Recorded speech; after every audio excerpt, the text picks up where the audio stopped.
नमस्कार, मैं पंकज मनु विश्वकर्मा, प्रदेश अध्यक्ष युवा मोर्चा जन अधिकार पार्टी उत्तर प्रदेश। जैसा कि आप देख रहे हैं, विशेष रूप से उत्तर प्रदेश की राजनीति में बहुत ही उथल पुथल चल रहा है और तमाम उत्तर प्रदेश के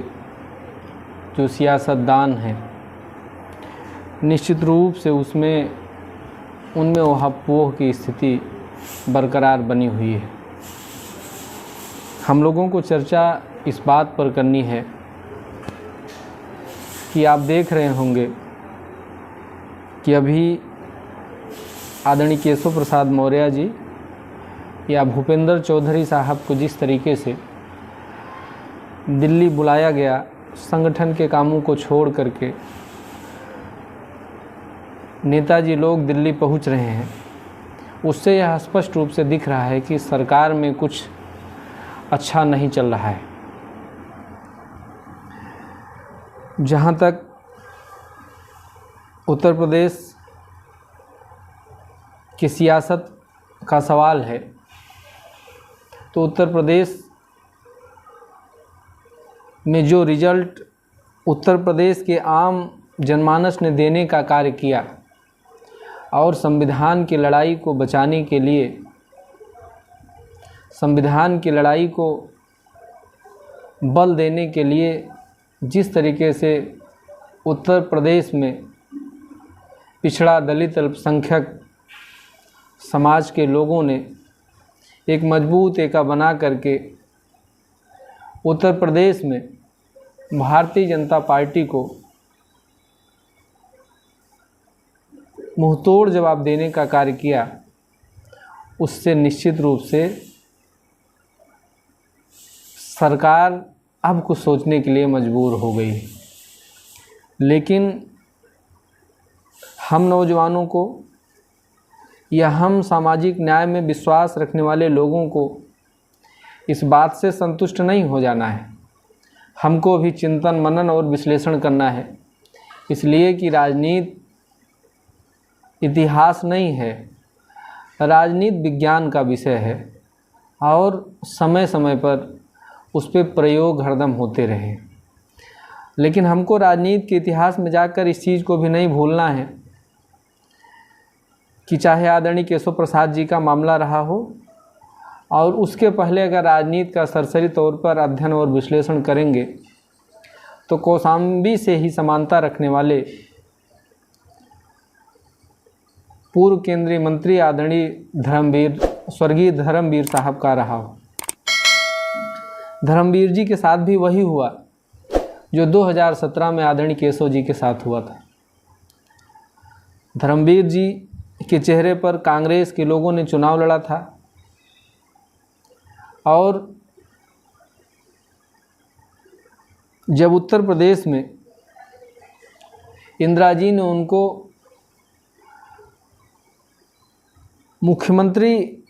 बनाने की योजना बनाई और एक प्रकार से अपनी कैबिनेट से तय करके लखनऊ में आदरणीय धर्मवीर जी को जब भेजा तो जो संविधान में विश्वास करने वाले लोग नहीं थे और जो उस सामंती व्यवस्था के पोषक थे, सामाजिक न्याय की लड़ाई को धता बताते हुए धर्मवीर वापस जाओ, धर्मवीर वापस जाओ के नारे लगाए और लखनऊ सचिवालय से लेकर के एयरपोर्ट तक पूरा विरोध का माहौल बनाया गया और तत्कालीन सरकार बैकफुट पर आकर के अपना निर्णय वापस लिया और धर्मवीर जी को वापस बुलाया और उत्तर प्रदेश का मुख्यमंत्री विश्वनाथ प्रताप सिंह साहब को बनाया। बाद में उसकी भरपाई, चूँकि इस लोकतंत्र में वोटों का बड़ा महत्व है, दलित समाज नाराज ना हो जाए, इसके लिए इंदिरा जी ने धर्मवीर साहब को फिर केंद्रीय मंत्री बनाने का काम किया। 2017 में जो हुआ विशेष रूप से जो लोग थोड़ी सी राजनीतिक समझ रखते हैं वो इस बात को पूरी तरीके से समझ रहे होंगे। 2017 के चुनाव के पहले आदरणीय मोदी जी पिछड़े समाज से ताल्लुक़ रखते थे और बात भी उसी तरीके की करते थे। आम आवाम को, जो एक सर्वहारा वर्ग था, जो भारतीय जनता पार्टी को बहुत ही उम्मीद की नज़र से देख रहा था, उसको यह लग रहा था कि जब 17 में हम अपार जन समर्थन दे करके भारतीय जनता पार्टी की सरकार बनाएंगे तो आदरणीय केशव प्रसाद मौर्य जी उत्तर प्रदेश के मुख्यमंत्री बनेंगे। लेकिन 2017 के बाद जब मुख्यमंत्री बनाने का नंबर आया तो जो हुआ आपने देखा, और उतना ही नहीं देखा, उसके बाद उत्तर प्रदेश के मुख्यमंत्री की कुर्सी पर बैठ करके फिरका परस्त शक्तियों के द्वारा जिस तरीके से सामाजिक न्याय की लड़ाई को या सामाजिक न्याय की संकल्पना को, आरक्षण की पूरी व्यवस्था को तार तार करने का प्रयास किया, और प्रयास ही नहीं किया, पूरे शिद्दत के साथ बड़े मनोयोग से आरक्षण की व्यवस्था को तार तार करके अपने लोगों को हर जगह जाति आधार पर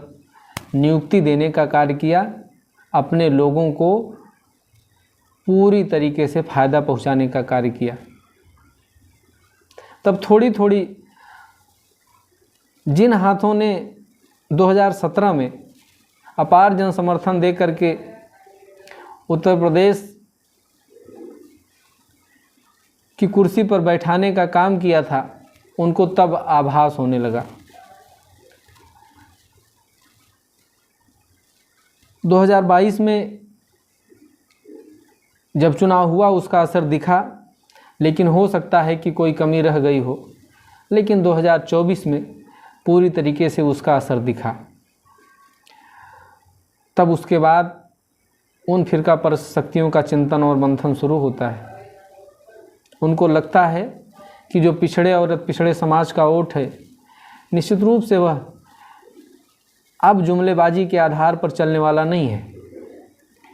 तब जैसा कि हम लोग मानते ही हैं,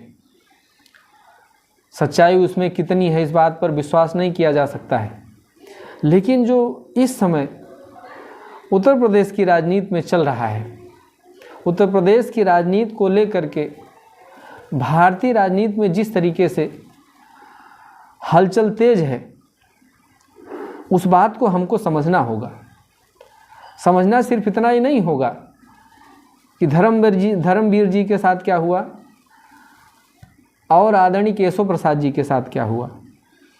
समझना इस बात को है कि अब केशव प्रसाद जी उत्तर प्रदेश के मुख्यमंत्री बनेंगे या भारतीय जनता पार्टी के, जो विश्व की सबसे बड़ी पार्टी अपने आप को बताती है, उसके राष्ट्रीय अध्यक्ष बनेंगे। लेकिन वो ऐसा होता क्यों प्रतीत हो रहा है, हमको विचार इस बात पर करनी है। वो ऐसा इसलिए हो रहा है कि आज उत्तर प्रदेश की राजनीति में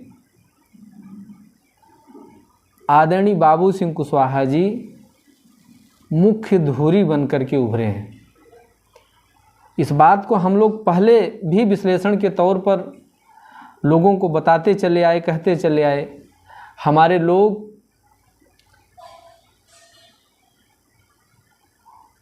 तो प्रैक्टिकल करके देखना चाहते हैं, लेकिन जब अब वह बातें स्पष्ट रूप से परिलक्षित होती दिखाई दे रही हैं, तब लोगों को यह बात समझ में आ रही है कि आज अगर हम यादों की आबादी को छोड़ करके देखें तो उत्तर प्रदेश की धरती पर मौर्य वंश की सबसे बड़ी आबादी होती है। और आज हम उस समाज की बात करें, उस समाज के नेतृत्व की बात करें, तो उस समाज के नेतृत्व में मुख्य रूप से यह बड़े बड़े राजनीतिक विश्लेषक इस बात को प्रूफ कर चुके हैं, विश्लेषण करते हुए इस बिंदु पर पहुंच चुके हैं कि अब पूरे मौर्य वंश का अगर सबसे बड़ा चेहरा कोई है या सबसे बड़ा संगठन किसी का है तो वो माननीय बाबू सिंह कुशवाहा जी का है। और अभी कल परसों से जो राजनीतिक हलचल बढ़ी है, लखनऊ विश्वविद्यालय के प्रोफेसर, हम लोगों के भी जानने वाले हैं, प्रोफेसर रविकांत साहब और डॉक्टर लक्ष्मण यादव जी का भी विश्लेषण आ चुका है कि आखिर भारतीय जनता पार्टी अब केशव प्रसाद जी को पुनः क्यों फिर से मुख्यमंत्री के तौर पे देखना चाहती है या भारतीय जनता पार्टी के राष्ट्रीय अध्यक्ष के रूप में देखना चाहती है। उनको पता है कि मौर्य वंश की जो लोग रहनुमाई करने वाले लोग थे, जिसके साथ पिछड़ी समाज की तमाम जातियां खड़ी थी, आज कहीं न कहीं जो हमने किया, जो हमने उनको झूठ परोसा और कानून व्यवस्था और हिंदू मुस्लिम के नाम पर उनको छलने का कार्य किया, उनकी नौकरी लेने का कार्य किया, 69,000 की भर्ती में घोटाला किया, विश्वविद्यालयों में पूरी तरीके से NFS लागू करके घोटाला करवाया, अब उसका पर्दा पूरी तरीके से फाश हो चुका है। लेकिन हमारा मेन कहने का उद्देश्य ये है कि जो हमारे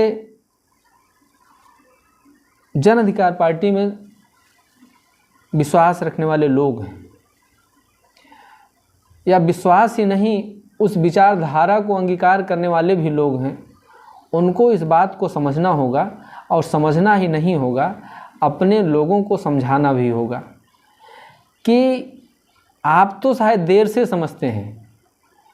लेकिन विश्लेषण इस बात पर हो चुका है कि उत्तर प्रदेश की राजनीति में अब अगर बाबू सिंह कुशवाहा साहब का कोई विकल्प नहीं तैयार होगा तो ये जुमलेबाज भारतीय राजनीति में पूरी तरीके से धराशायी हो जाएंगे। ये उपयोगिता माननीय बाबू सिंह कुशवाहा जी की है, इसलिए हमको इस बात को समझने की ज़रूरत है कि जो हमारे गांव गली खेत खलिहान में दबा कुचला समाज है, जो राजनीति को थोड़ी देर में समझने का प्रयास करता है, आज उसको थोड़ा पहले समझाने की ज़रूरत है कि आने वाला जो भी चुनाव होगा उसमें माननीय बाबू सिंह कुशवाहा जी की भूमिका महत्वपूर्ण ही नहीं अति महत्वपूर्ण होगी। इसलिए कि भारतीय जनता पार्टी को अब इस बात का पता चल चुका है कि बाबू सिंह कुशवाहा जी के साथ केवल उनके समाज का ही वोट नहीं, उनके साथ बसपा में जो जुड़ा हुआ वोट था वो भी उनके कार्य करने के तरीके, उनकी गंभीरता और उनकी योग्यता के आधार पर उनसे जुड़ रहा है। इसलिए कि बसपा की जो स्थिति है, बसपा का जो कार्य करने का तरीका है, पिछले चुनावों में जिस तरीके से अप्रत्यक्ष रूप से वह केवल और केवल भारतीय जनता पार्टी को जिताने का कार्य कर रही है, लगभग जो हमारा सर्वहारा समाज है पूरी तरीके से समझ चुका है। और आज जो बसपा का कोर वोटर कहा जाता था, शायद उतना भी परसेंटेज बसपा का नहीं रह गया है। तो कहीं न कहीं जिन नेताओं ने बसपा को खड़ा किया, आज उनके साथ,